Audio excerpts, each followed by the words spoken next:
I remember that chilling night like it was yesterday. The rain poured in torrents, and the thunder rumbled ominously in the distance as I pulled my coat tighter around me. I had just finished my late-night shift at the grocery store, and all I wanted was to get home and escape the relentless storm. Little did I know, that night would be etched into my memory forever. The old grocery store, located on the outskirts of town, had always been a bit eerie. Its dimly lit aisles and creaky floors gave it a haunted feel, even on the sunniest days. But that night, something was different. As I locked up the store, I could have sworn I heard faint whispers echoing through the empty aisles. My heart raced, but I chalked it up to my tired mind playing tricks on me. I walked briskly towards my car, the rain soaking me to the bone. Just as I reached for the door handle, a loud crash echoed from inside the store. I turned, my heart pounding in my chest, and peered through the rain-smeared window. What I saw made my blood run cold. Shadows moved within the store, twisting and contorting in unnatural ways. Shelves rattled, and products flew off them as if thrown by an invisible force. Panic surged through me as I fumbled for my phone to dial 911. But when I glanced up again, the store was silent and still, as though nothing had happened.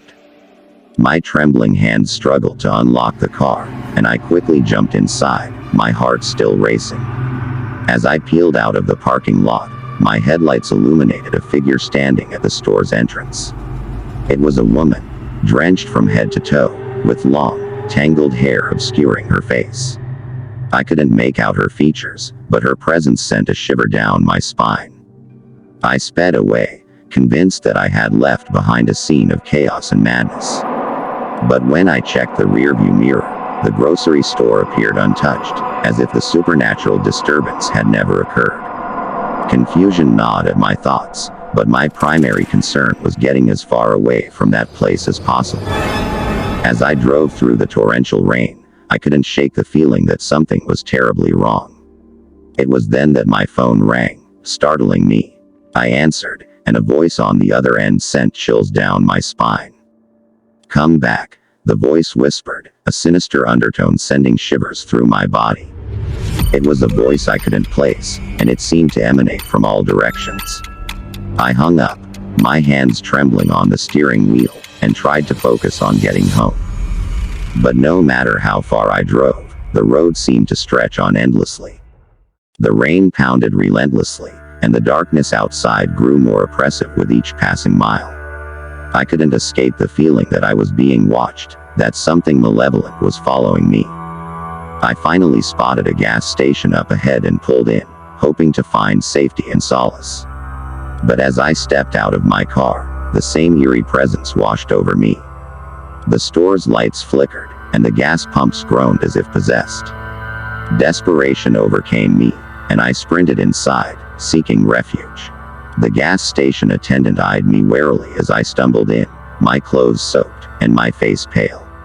I tried to explain what had happened, but he simply shook his head, saying, "You're not the first person to experience strange things around here." He pointed to a wall of newspaper clippings, each detailing bizarre occurrences at the grocery store. People had reported hearing voices, seeing apparitions, and witnessing unexplainable phenomena. One headline read, "The Haunting of the Abandoned Store." My heart sank as I realized I was not alone in my terrifying encounter. Whatever malevolent force resided in that grocery store had been tormenting people for years, and I had unwittingly become its latest victim. As I sat in the gas station, the rain continued to pour outside, and the thunder rumbled ominously. I knew I couldn't stay there forever, but I also couldn't bring myself to return to that cursed place.